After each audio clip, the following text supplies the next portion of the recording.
في احيان كتير وانا شغال بروح لدوريات محدش بيشوفها، دوريات يمكن ناس تشوفها ضعيفة ولكن بيكون فيها لعيبة بامكانيات فعلا كبيرة وتقدر تلعب في ليفل اقوى كتير. ولعبنا النهارده لاعب مميز جدا في مكان النادي الاهلي محتاجه ومحتاج تدعيم فيه بشكل قوي، مركز الباك رايت. صغير في السن، هيتم قيده تحت السن ببلاش تقريبا، بيقدم مستوى هايل، 19 سنه، عنده امكانيات مبشره على ابعد مدى. اللاعب ده هو الكونغولي سيزار اوبونغو، لاعب نادي ديجون الفرنسي، الفريق اللي بيلعب في دوري الدرجه الثالثه الفرنسيه في الوقت الحالي، واللي قيمته كلها 4.5 مليون يورو. يعني تريزيجيه اغلى من الفريق كله، بس لا ده مش مقياس، لان قيمه الدوري ككل 64 مليون يورو، ومع ذلك في لعيبه مميزه جدا وقيمتها ممكن تكون اعلى من كده بكتير لو بتلعب في دوريات تانية. زي ما قلت لك ان السيزر بيلعب باك رايت، ولكن بيقدر يلعب برضه في قلب الدفاع لانه لاعب كورته كويسه وقوي ما شاء الله، وعنده قدرات بدنيه هايله. زي ما قلت لك مواليد 2006، عنده 19 سنه في الوقت الحالي،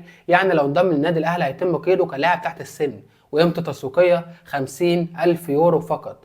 زي ما انت سامع كده. كمان لاعب دولي كونغولي وبيلعب مع منتخب الكونغو تحت 20 سنه، يعني لاعب المنتخب بيشوفه ومبشر بشكل كبير. بدأ مع نادي فلور الفرنسي وكان واحد من افضل لاعبي الفريق، ومنه انتقل لنادي ميدز اللي دايما بيختار لعيبه بشكل مثالي. نادي ميدز الفرنسي دايما اختياراته ممتازه جدا للاعيبه الافارقه، بيختار اللعيبه بشكل مثالي وطلع لعيبه كتير جدا بتلعب في اكبر انديه اوروبا في الوقت الحالي. لعب معاهم لمده موسمين مع فريق تحت 17 و 19 سنه، قدم مستوى جيد الى حد ما، ولعب معاهم 28 مباراه وسجل هدف. ولكن بعد ما انتهى عقده لانه ما شاركش بعدد دقائق كبير ومباريات كتير، قرر انه يرحل عن الفريق وانتقل لنادي ديجون اللي متواجد معاه حاليا، رغم انه بيلعب في دوري الدرجه الثالثه. بس اللاعب قصته كلها انه يشارك ويقدر يثبت نفسه، وبعد ما انضم لديجون فعلا قدر يشارك بعدد دقائق كبير، شارك الموسم الاول في 30 مباراه وقدر يسجل هدف، وكان موجود وقتها مع فريق تحت 19 سنه ومع فريق ريديف. والموسم الثاني اللي هو الموسم الحالي متالق جدا، وشارك حتى الان مع فريق ريديف في 5 مباريات، قدر يسجل هدف وصنع 3. شوف الارقام مختلفه ازاي، وقادر يقدم اضافه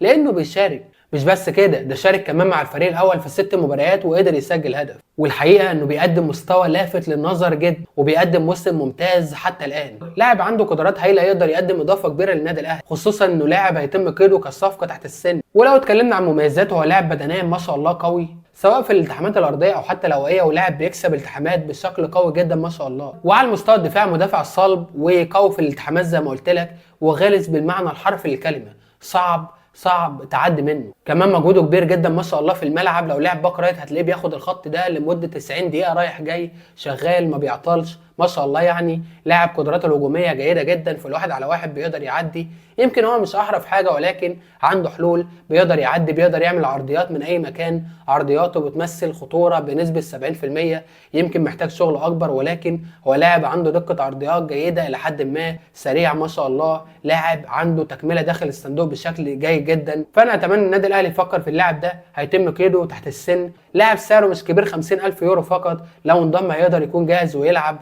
طبعا مش هيجيب 50,000 يورو، ولكن اللي هتدفعه فيه مش كبير، ويقدر يقدم اضافه، ولاعب فنيا وبدنيا ما شاء الله عليه، مبشر على ابعد مدى. قول لي في الكومنتات تحت رايك في سيزر، هل لو انضم للنادي الاهلي هيقدر يقدم اضافه ولا انت شايف ايه؟ هستنى الكومنت بتاعك لانه مهمني جدا. اتمنى قبل ما تقفل الحلقه يا ريت توحد الله وصلي على النبي، واعمل لايك وسبسكرايب وفعل زر الجرس، واوعى تنسى تعمل لايك وفولو للصفحه الرسميه على فيسبوك اللي اسمها طوفان اهلاوي، او اللي اسمها سكاوت اي كيو، بنتكلم كتير جدا في الكوره هناك، فخش اعمل لايك وفولو وتابع كل جديد.